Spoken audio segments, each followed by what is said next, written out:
Alors nous allons faire une démonstration de la possibilité de faire du prévisionnel, donc en matière de création d'entreprise, avec pilote automatique. Il s'agira ici de saisir des prévisions de vente, des prévisions de charges et des prévisions de sortie de trésorerie qui ne se rapportent pas au résultat. Alors voilà comment on procède. On utilise en fait la fonction d'abonnement que nous permet le logiciel. Alors j'en ai rentré pas mal, je vais vous montrer ensuite comment je les ai rentrés, mais je vais donner un exemple. On va effacer celle-ci et on va la recommencer. Donc je vais dire par exemple avec le client Gogo, alors c'est la particularité, je rentre un A qui est abonnement. Je vais indiquer que je vais commencer par exemple à partir de 2018, mais on va dire à partir de février, et je compte faire un prévisionnel de 24 000 dans l'année avec lui, soumis à TVA. Voilà, c'est fait. Maintenant, ce qu'il me faut, c'est le répartir. C'est là la particularité, c'est que j'ai la possibilité ici de faire une répartition mensuelle du chiffre d'affaires annuel. Et là, on est en termes de trésorerie. Donc voilà, il a réparti. Maintenant, il a réparti de manière égale sur tous les mois. Mais vous pouvez très bien vous modifier et répartir ça différemment. On fait OK. Et on se retrouve donc maintenant avec ici une entrée de trésorerie pour le montant TTC. Alors on a fait la même chose pour les charges fournisseurs. En relation par exemple avec ces achats, j'estime que je vais avoir tant de montant d'achat. Donc là pareil, une fois qu'on l'a rentré, on l'a planifié sur les mois de janvier à décembre. Alors on fait ça pour chacune des entrées.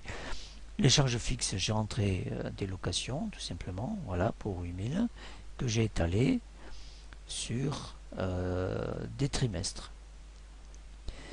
Et donc ce qui me fait des sorties de trésorerie sur les trimestres. J'ai rentré la Manmut, c'est-à-dire l'assurance d'entrée dès le premier mois. J'ai fait une répartition de charges d'eau, électricité sur des trimestres. J'ai créé un emprunt, voilà, que j'ai fait rentrer au 15/1 et qui est une entrée trésorerie pour le mois de janvier. En revanche, j'avais un tableau d'amortissement d'emprunt. Je me suis empressé de le rentrer en trésorerie. Voilà, 1200 de remboursement que j'ai étalé sur l'année.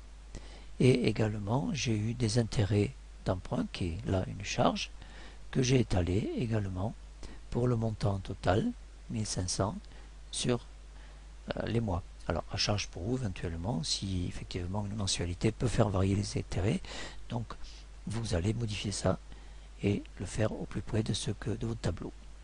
J'ai ensuite fait un apport. Voilà, j'ai rentré un apport de l'exploitant concernant la constitution, un apport qui s'est effectué en janvier, l'entrée de 10 000 en janvier. J'ai planifié ici, alors peut-être à tort, un prélèvement. Voilà, on peut toujours voir ce que ça donne, donc 12 000, donc 1 000 euros par mois que j'ai mis ici apparemment tous les 2 mois. Voilà. Alors je peux facilement le changer, hein. Je mets abonnement annuel, trimestriel, ou voilà, etc. Donc j'ai dit que c'était bimestriel. Donc j'ai fait l'emprunt et j'ai acheté du matériel, donc par exemple une immobilisation d'une camionnette, voilà, que j'ai rentré et qui est évidemment une sortie qui se fait pour le montant TTC en janvier. Voilà. Alors j'ai rentré un certain nombre de charges de cette façon, très vite. Ça me constitue une trésorerie et des mouvements de trésorerie. Et dans les résultats, je vais pouvoir constater la rentabilité mois par mois relativement à mes entrées et mes sorties, enfin, relativement à mes produits et mes charges de mois, et je vois évoluer le résultat ici de manière croissante. J'ai ici le chiffre d'affaires du mois. Ici j'ai les courbes qui retracent graphiquement l'évolution de mes ventes et de mon résultat. J'ai ici ma banque, Je vois que je serai énormément à découvert, donc là il y a un problème. Et je peux voir également sur le tableau de financement comment évolue ma capacité d'autofinancement. Voilà. Apparemment, tout ça n'est pas très brillant, mais j'ai déjà ce résultat sous les yeux et je vais pouvoir faire d'autres prévisions de façon à pouvoir avoir quelque chose qui se tient sur un niveau rentabilité. Il me suffit donc de modifier maintenant ces valeurs et de voir le résultat pour savoir comment cela évolue. Si jamais je voulais un compte de résultat à part entière, il me suffirait ici d'aller dans chacune des échéances et de les mettre à payer puisqu'il ne comptabilise que ce qui est payé.